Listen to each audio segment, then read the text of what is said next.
back to Q&A.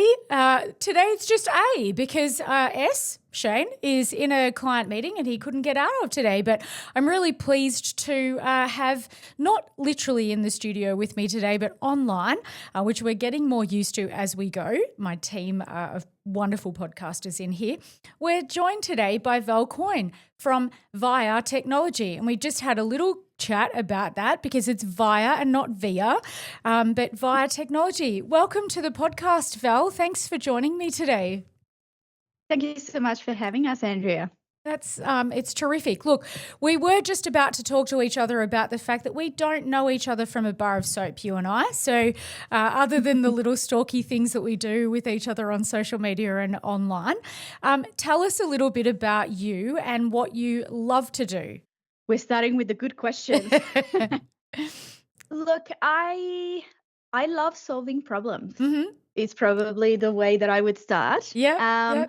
Currently with Via, we're solving problems related to systemizing businesses for scale and grow. Yeah. And it typically involves digital transformation projects. So finding and implementing the right operational technology, ERP, CRMs. Mm-hmm. But it goes beyond that in the sense that we don't just look at the technology because that's easy. Anybody can do that. Yeah. We look at it like a three-legged approach where you have on one pillar the tech, on one pillar the process, and on the other pillar the people.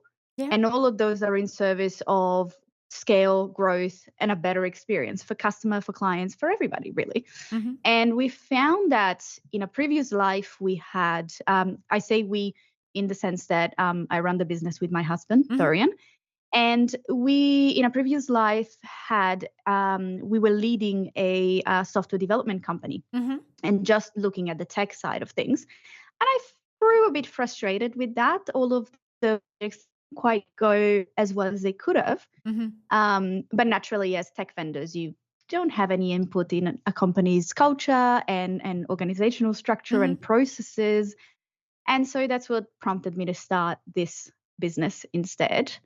And if I go further back than that, I guess my background is in events management. Okay. So originally I hail from Italy. And so as a young teenager, as you do, you go to work for the family business. And Aunt was working in a restaurant at the time, a villa, beautiful, weddings, conferences, what have you. And that's where I learned, I didn't have words for it then, but you learn to put in place a system. You need to have the right people in the right place, doing the right thing, following the right process. Maybe not so much technology at the time, but you need to have the right tools for the job. Yeah.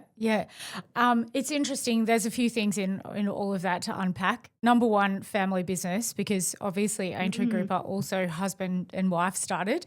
So it's interesting that you and your husband work together, and I will get to the question which everyone always asks, and that is what's it like working with your husband? But thinking about, working in your family business when you were much younger and the impact that has had on your life and the way you view things. And a little while ago, I had a chance to chat with someone who is a hospitality specialist, and he also talked about, how hospitality systemizes and the things that you need to do in it to make sure that everybody is safe and everybody is doing what they need to from food safety and all of that sort of thing. So it does make a lot of sense that a lot of our processes and procedures that we think about as businesses come from those sorts of businesses where we can't afford to get things wrong. You can't afford for a process to fall down because if it does, then, the public are at risk with what we do. So that's really interesting.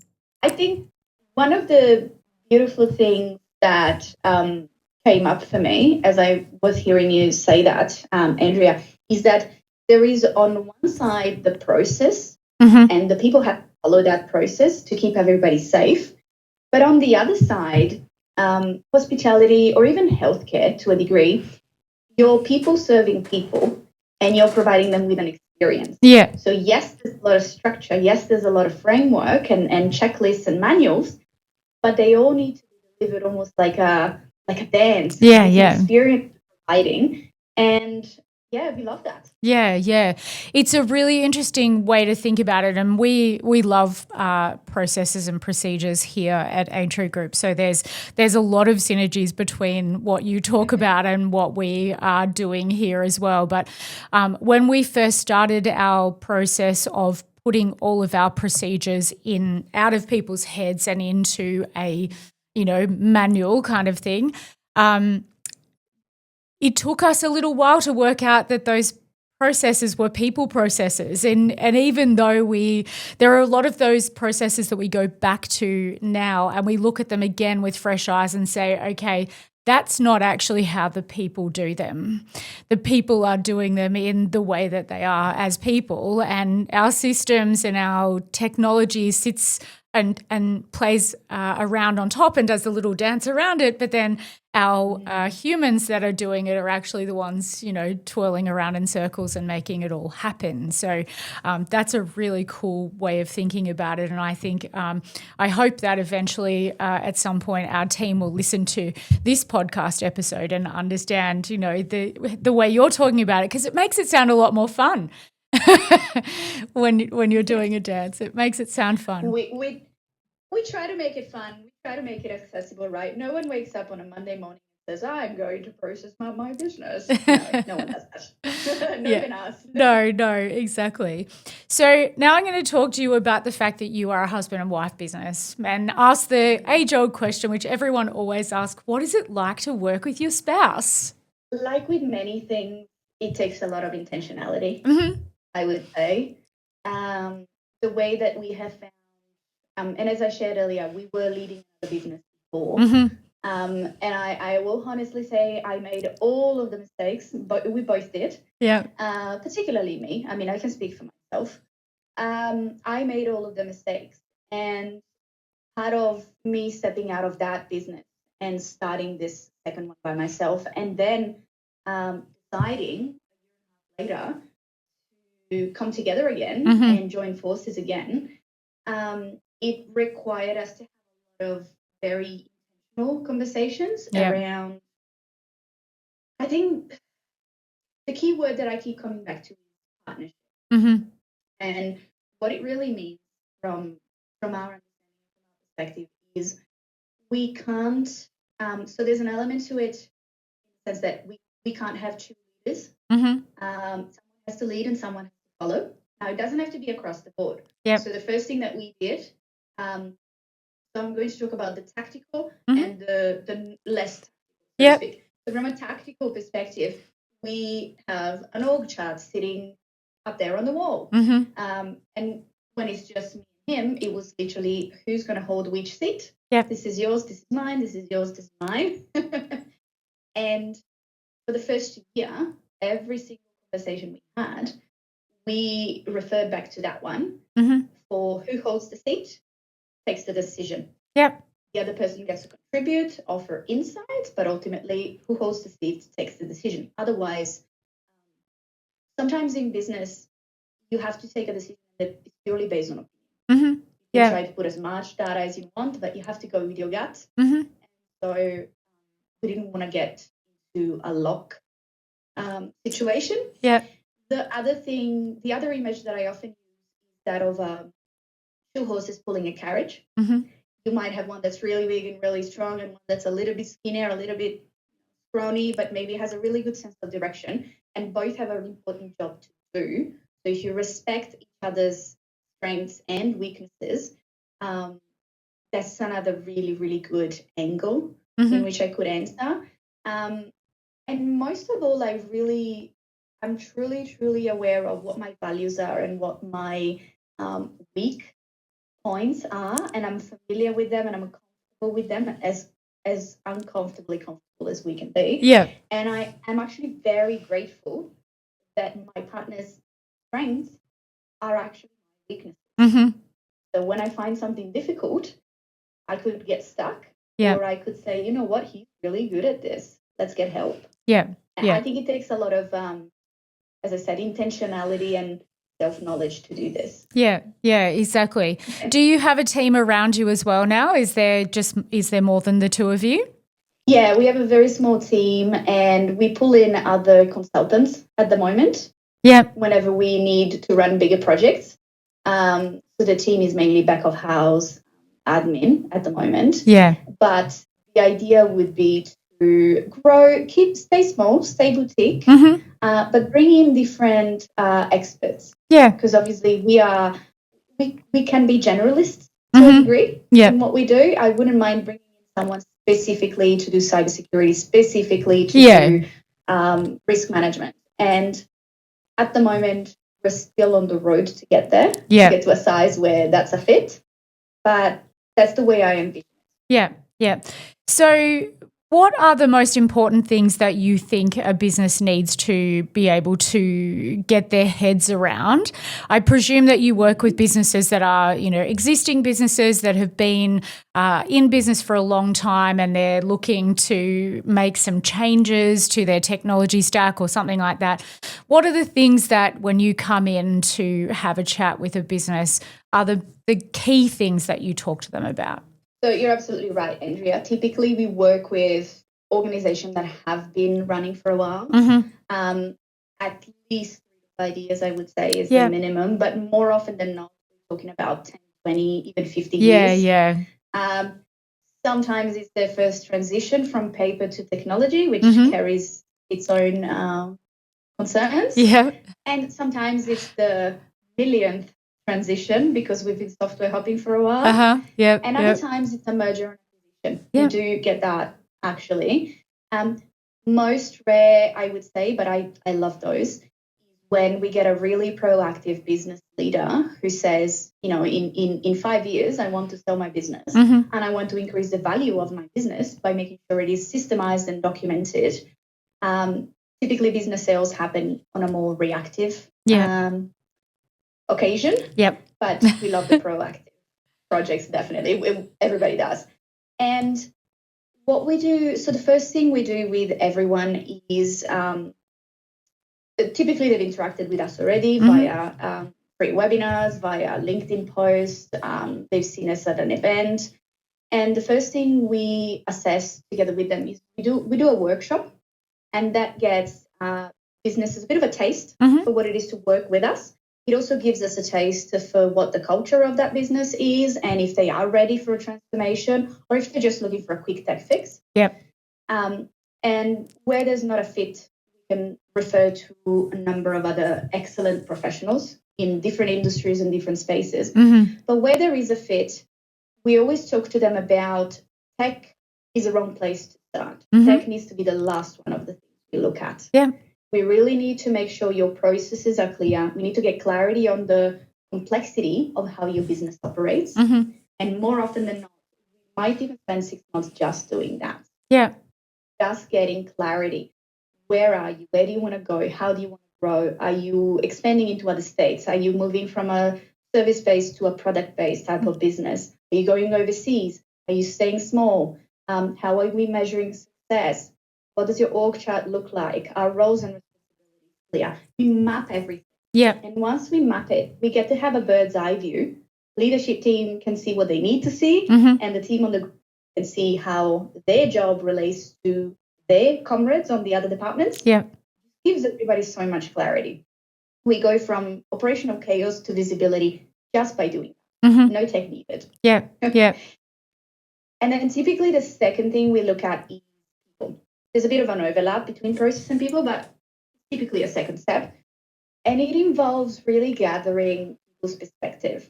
So change is, there's two ways of thinking about it. Everyone says change is really hard and change is really tricky. And there's the other way of seeing it from the flip side of the mirror, which is change happens in an instant. You just have to decide, right?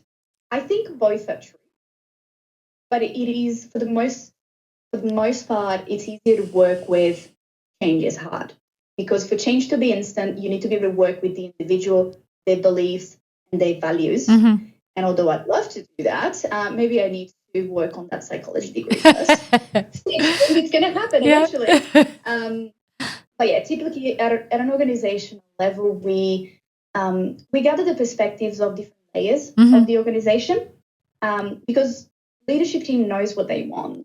but they're not doing the thing every day on the ground. And there is so much value in listening to your people. And what I say to leaders as well, and if they understand that they're a bit, if they don't understand that they're typically not, is even just the act of stopping, asking for your people's feedback, even if you don't do anything that they recommend, which is very rare, but even if it did, it gives you so many points on the leaderboard of change. You get so much goodwill, so much ownership just by doing that. So for me, it's a very, very high recommendation. Then we get we need to get everybody aligned towards the change. That's what we need to do. And once we've got the team engaged and we don't have these siloed communication and siloed operations, then the organization is truly at a place to bring in new technology if needed. Or maybe they already have the right tech and they're not using it right. Because they've never engaged with tech in the right way. So the whole process that we take them through actually shifts their mindset in disguise a little bit. So sometimes we get to this point and we say, we already have the right tech. We just have to use it right. Yeah, that's a really good point. So, that's why tech is last. Actually, a very long, convoluted way to say it. It's interesting. I read a blog post in the last sort of 24 hours about professional services firms. It's obviously the space that we are in as a business. It's not necessarily the space that we're in as business advisors, though. But this person had written a list of 7 different things that stop businesses from taking the next step to growth, whether it be people growth or whether it be profit growth, all of that sort of stuff. And one of the key points was that when they are documenting their processes or procedures, that they don't get the right people to write those procedures or to document those. And one of the key things in that was that the leaders are often the ones who document the processes, and that is a reason why you will never make it to the next stage, because the people on the ground are the ones actually doing the process, and they're the ones who are sort of being left out of those higher level conversations about what the processes should look like, because the partners of the business or the managers of the business are like, we know what we're doing, we've got an idea, but they don't actually have an idea of what touch points there are, what software needs to be used to do all of these things. And that was a really interesting point for me, is because what we say to our senior team as well is that you may not be the person who's doing the tax returns for people or printing their financial reports or any of those sorts of things. You may be working at a really high level up here, but it's really important for you to get in the weeds sometimes, just so that you can see whether what you're doing makes any sense. And what you're saying here is like, get the people down below to be the ones who are actually putting those things in place, so that you get it right the first time, and getting the top layer to sort of sit down as well and say, this is what we're doing, and they may come up with some ideas themselves, or they may actually say, oh, right, so that piece of software that I thought we needed, we don't actually need after all, because you guys have got it under control down here. That's exactly right. I think it's a partnership. Once again, it's a partnership between the leadership knows what they want, they know where the business is going, and they know maybe what reporting they need at the other end. But they lack that operational understanding sometimes. And that's probably the recipe. We're done here. Recipe for success. Ask your people. I'm sure it's not as simple as that, actually, in the actual process of it. When you go into a business, Val, do you actually get in there and be hands-on with what's going on, or are you doing a sort of advisory off to the side sort of? That's a good question. We've debated very, very long as to what label to give ourselves. At the moment, it's consultants. I always say that there's a little bit of consultant, a little bit of advisory, a little bit of actual doing, and a little bit of coaching, all wrapped in everyone because I understand the legalities of keeping it separate, but at the end of the day, we're working with people. Yeah. And people, in order to change and feel comfortable, they also need a little bit of that coaching. Yeah. Originally, I tried to keep those things separate and say, well, I can sell you the advisory and the high-level digital strategy. Then we can sell you separately the execution. And if you would like your team to be supported, we can also do the coaching separately. If you like us to also do some of the more operational tasks, we can also do that. But ultimately, what we figured out over the years is that, and that's probably what makes us different as well than other consultants, we just do a fixed price. Yeah. It's all included. However much is needed in whichever one of those pillars, it's included. We quote it at the beginning. We've gotten really good at quoting it. Of course, we have our own internal. I was going to say, there's got to be a system in there. There's got to be a system. Of course, how could you tell? One of the best that we always use a system for your systems. Which is you need to have a system to manage all of your systems. Yep. And that's what we have at VIA. So we do have a system to manage all of our projects. And so the answer is it depends. Yep. A lot of the time, if there's a lot of manual work to be done or a lot of heavy project management, project coordination, I'll usually bring someone in to do that, just oversee. But I do like solve problems, as I gave away at the beginning. So sometimes it's very tempting to just step in and go, "Ooh, I could play with this piece of technology that's you're implementing as part of this project." But actually, I have a lot of fun building forms, and I have a lot of fun doing all of these bits and pieces that are really all part of my job description. But let's just cover the org chart for a minute. That's okay. I think we all get into that sort of stuff at some point, and I know, as I said, it's something that we are really keen on at Aintree Group as well, is making sure that if there is a better way of doing something by implementing a form or a system or a checklist or something like that, most of our team are very keenly writing themselves a form or getting involved in some of the more technological ways of doing things within our tech stack as well. I think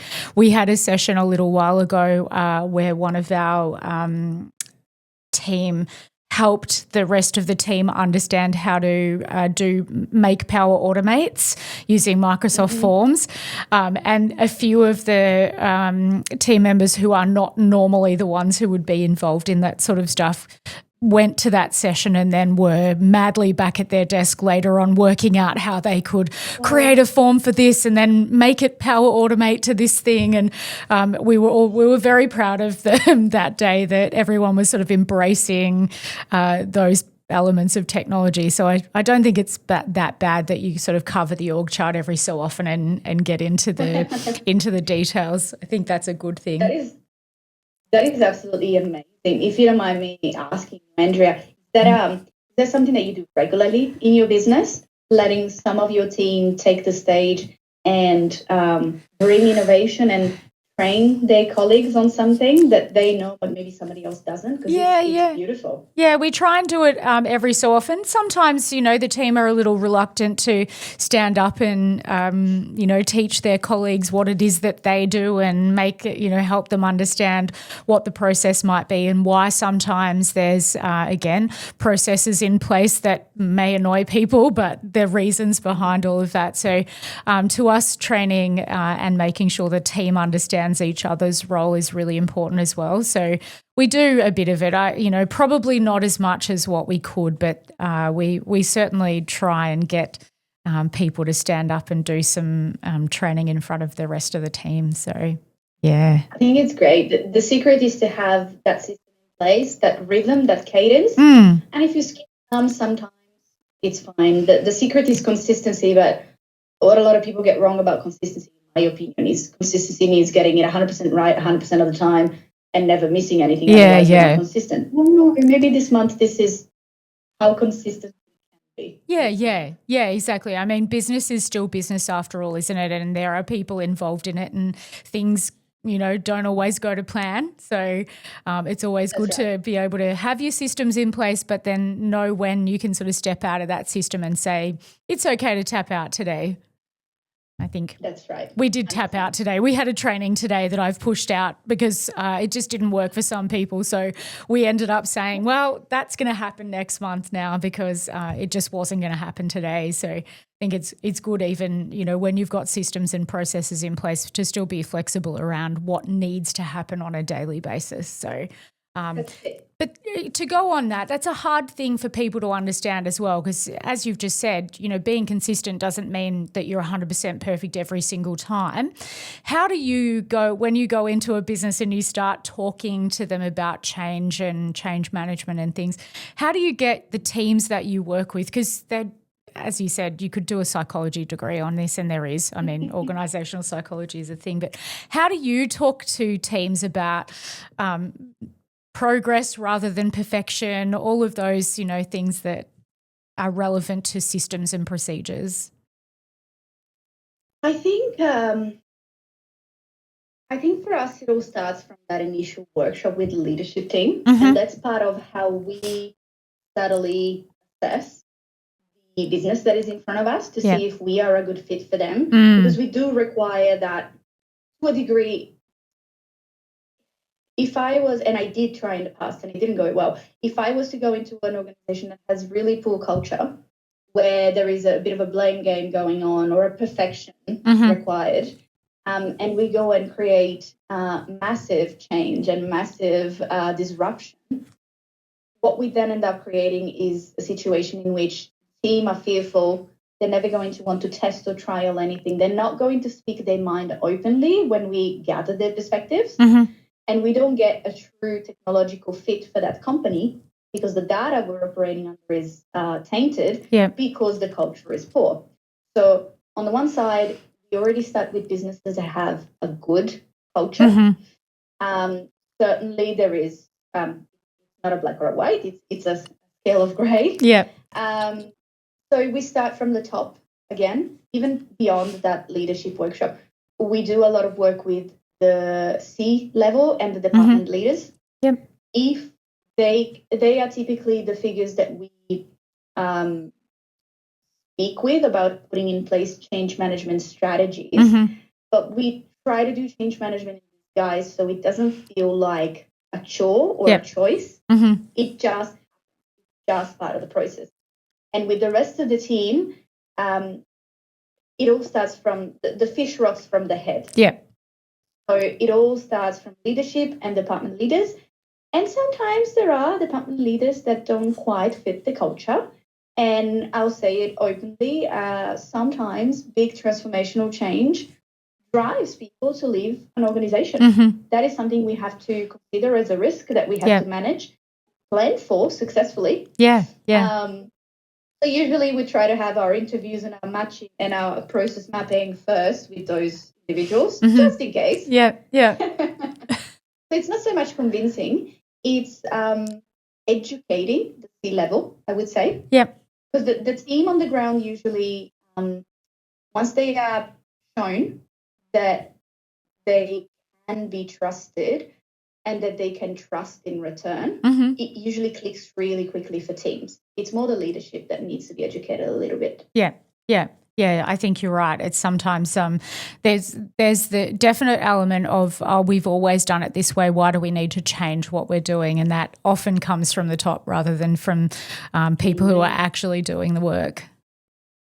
And it often happens, in my experience, where an individual has let their role in the organization, the seat they hold, overlap so much with themselves as an individual that it becomes part of their identity. And then we have an issue with ego and with, sunk costs. I spent so many years doing these financial reports manually, and it takes me 4 days of the week to run my investment. That's a badge of honor, right? So if we now purchase a software to do so, and it can do it in 2 hours, not what am I going to do, but who am I? That's so sneaky. That's why I said sometimes we're coaches more so than advisors.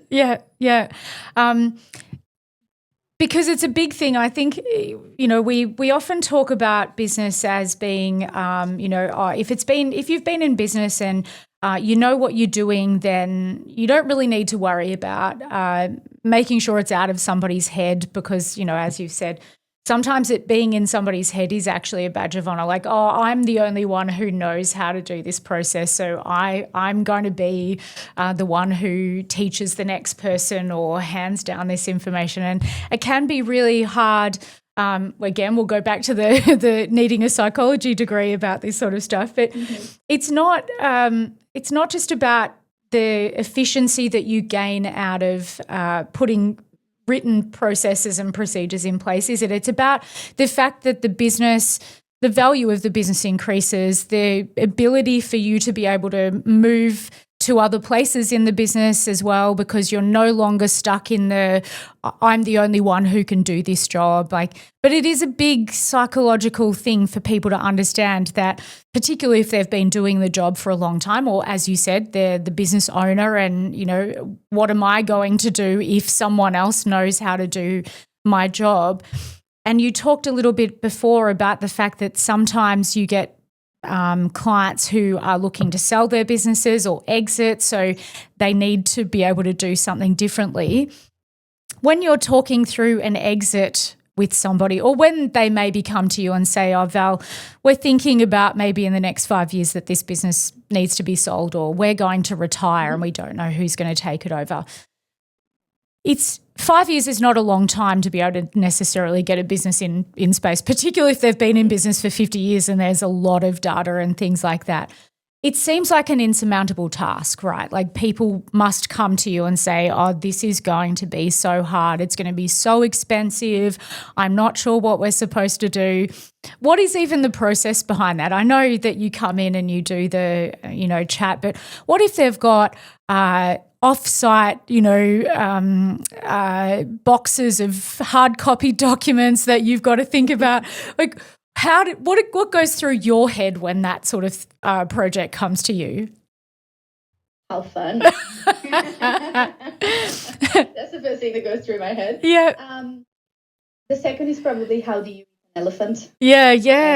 And that's, for me, it's very easy to connect dots. It's very easy to see patterns. So once I have a grasp for what we're working with, the key is prioritize. And what's going to move the needle here? What are the 20% tasks or processes or business functions that we need to either map, streamline, put in place software for, that are going to give us 80% return? Yep. And let's just focus on those first. The rest are the 1%, the small improvement that can be done over time. But especially if someone is on a shorter time frame or on a smaller budget, then I look at what's going to give us the biggest return the quickest. Yep. And then I also and I never really make those decisions myself. It's more of an investigative work, because at the end of the day, I'm not an expert. Every single business owner in every single different industry that I've ever worked in, and it ranges from healthcare to bushland management to pet cremation services. Yeah, okay. To, you name it. Yeah. I can't possibly be an expert in all of those things, but they are the experts. Yeah. You just need to distill their expertise in a visual way, so they can actually look at it. So sometimes process mapping a business, it just gives you that printed out really big and go, oh, that's my business. That's how it works. And then you can very quickly ask them, give me with a red sticker, where is the heat zone in your business? Where does things go wrong? You ask the same question to different people in the business, you get all the constraints. Yeah. And then you go, well, which one is related to client and billing, invoicing? Yep. This is the first two we fix first, usually. Yeah. So those are usually the considerations I make. Let's map it first. Let's look at the constraints and the heat spots. Where's the friction happening? Why is it happening? Yeah. And which one have the biggest impact on client and financials? Yeah. Because you need that operational cash flow. Yeah. Otherwise, you're not going to work. And sometimes it means we're finding out that for the last year, someone has not claimed or invoiced for a particular service because it just got lost. Yeah, okay. We find thousands of dollars in revenue just by doing that Yeah, exercise. yeah. Now, process map sounds really sexy. I think it can seem super overwhelming for some people. And that's probably why they don't do it, and then you get bogged down in the things like, oh, what software am I going to use to do my process mapping and things like that. And if you were to say, so not everybody can become a client of you, Val, because there's just not enough of you around. But if someone was to think to themselves, right, I'm going to start somewhere today and I'm going to be looking at the most important things, how do you give them just a little bit of what you do? Like, do you say, oh, well, just get a whiteboard and start writing it down? What are the things that you would say to someone who can't necessarily afford to access your services or can't access it for whatever reason? What do you think 100%. Is the most important things? 100%. Well, first of all, we've got a lot of free webinars and a lot of free resources, so check those out. Yeah. To answer your question, Andrea, more specifically, I actually do love me a good whiteboard. I've got a lot of whiteboard and flip charts over on the side here. The tool doesn't matter. Yeah. The tool, you could do it sticky notes on a white wall if you wanted to. Yeah. The most important thing, I think you said it yourself earlier, is find out the right person to map out what really happens. Not what should happen, but what really happens. Yeah. And you're not going to get it right the first time. We never do either. We usually go and try and identify who's the right person to talk to. Yeah. So who onboards a client? I would look at journey is a really good one to start from because it touches, again, 80% of the business, and you get 20% effort of mapping your process for client journey, you get 80% of the output. Yep. So who onboards? How do clients find you, first of all? So this is what gives us our marketing and our sales process. Once they find us, how do we onboard them? Yep. So let's assume the sale is simple, but if it is its own piece, then map the sale. Who does the sale? Then what happens? How do we onboard our clients? Who gets their phone number? Who enters the data where? Then once they're onboarded, how do we deliver our services? Now, it could be that we have 50 different services. Okay, you want to make it generic enough, but also specific enough, which I know is I know I just said something really weird, but stay with me. So in a client journey process map, I would say very generic. Yep. Deliver services. What do we need to get out? So think input, output. What do we need to deliver the service? And what do we need to provide to the next person who's going to do the next step? Usually it's finance for billing, right? Yep. So what information do we need and from whom? And what information do we need to give and to whom? Now, once you've done your high-level process map, say you have 7 different products or services, then you can do a specific map for how you deliver each one of those. So a webinar will be different to a workshop, will be different to a 3-day retreat, to shipping a box of socks. They will all be different, but they all fall into the delivering a service or a product. Then finance, how do we get the information? How do we process payments? Is there a government portal that we need to claim funds from, or are they invoiced? Are they paid on the spot? And then at the end, what kind of reporting do we want? In an ideal world, to then inform how the client journey starts again, because the reports we get at the end can inform our marketing. Yep. Now, what's typically sitting out of this one is anything to do with staff. So when you map a client journey, you typically miss out on recruitment, onboarding, anything HR related. So I highly encourage businesses to do a staff journey. Yeah, okay. Just do the same thing. Because at the end of the day, you recruit. So you're marketing via platforms like Seek, for example. You're marketing to your prospective employees. When you're training them, you're providing them with service, so to speak. When you're maintaining their compliance documents, so all of those pieces to a staff journey. Yeah. And that should give you, I'd say, probably 90% of your business mapped by doing those two. Yeah. It's interesting because that was just like 4 minutes of you saying the things that are the most important maps to put together for clients. So I hope that when people listen to this, they actually think to themselves, it may feel like it's really overwhelming because our business has been running for so many years and we've got all of these pieces of software and there's all these puzzles to put together.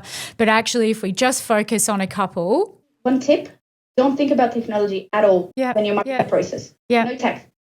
You'll be tempted to. Just every time the thought happens, put it aside. Right now, I just want you to focus on what happens in real life. Yep. Then we can bring in, is it a slip of paper that I hand over from the admin to the sales rep? Is it a enterprise level ERP and there's an automation behind it? We don't care at this point. We just want to know what happens. Yep.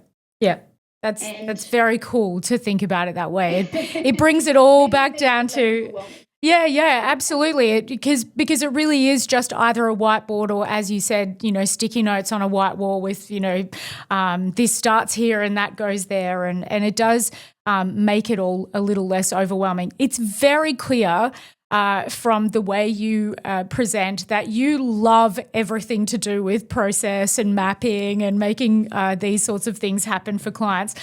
So cool to hear as well that you've got resources on your website, which we will share as part of this podcast. We always do that, so people will be able to find you and understand what it is that you do.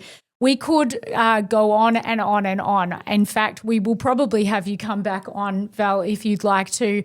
We have another podcast that we do, which is called Plant Grow Reap, which is more about, getting into the nitty gritty of these sorts of things, which I think is really important for us to be able to share with clients as well, because for us, the stuff that we do in our podcast is just about sharing. And I love the fact that you love process as much as we love process as well. I think if you came into our business, you would there's probably some things that you would say, that doesn't really work, but that's okay because we're really open to change here as well. But, we talk to our clients and our community about these sorts of things all the time, about the way they improve their businesses by putting processes in place, by, we are talking to them constantly about selling their businesses and making the most out of it. And one of the key things that we always say to them is that your business is more saleable if everything is not in your head.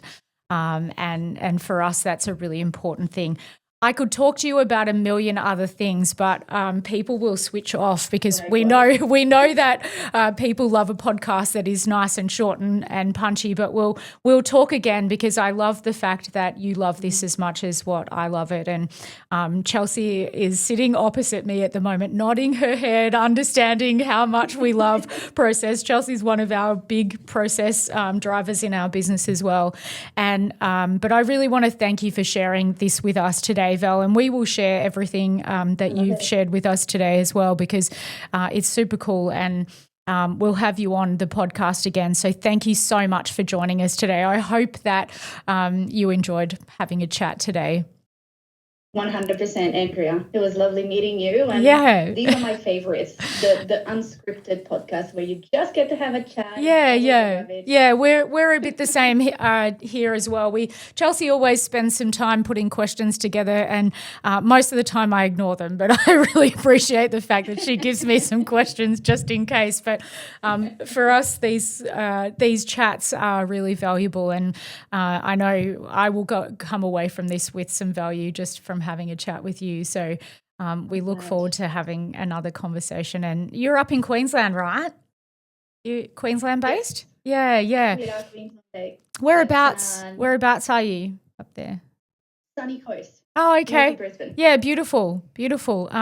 Our governance manager actually lives up just north of Brisbane as well. So she'll be down next week. She will no doubt listen to this with excitement as well, because she is very much into process, and she would love the fact that you are so animatedly loving what you do. So it's very cool. Very cool. Yeah. Oh, I love it. Yeah. I would love. very much enjoyed it and very much appreciate it. Great. Thank you again so much. I'm going to let Chelsea do all of the closing off things because I don't know what I'm doing. I'm very, very comfortably on this side of the podcast and not in any technical format. So, but yeah. You have a business, someone else takes care of it. Exactly. Thanks again so much, Val.